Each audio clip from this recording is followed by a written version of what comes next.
During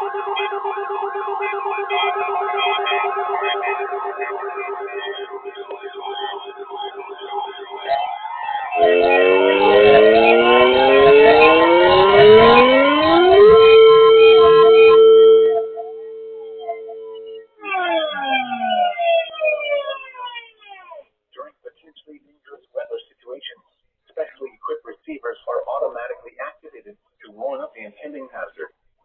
Tests of these receivers by this system are normally conducted by the National Weather Service every Wednesday between 11 a.m. and noon.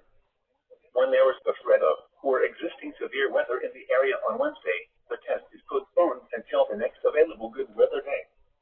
The warning alarm, transmitted over National Weather Service radio stations in north central and northeast Illinois, will be activated for watches and/or warnings affecting all counties in north central and northeast Illinois, as well as counties in far northwest Indiana. Reception of this broadcast in the alarm zone will vary at any given location.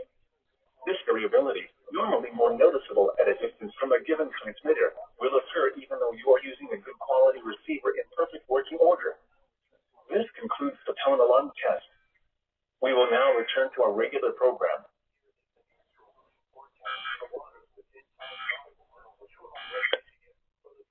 Here is the forecast for the Chicago metro.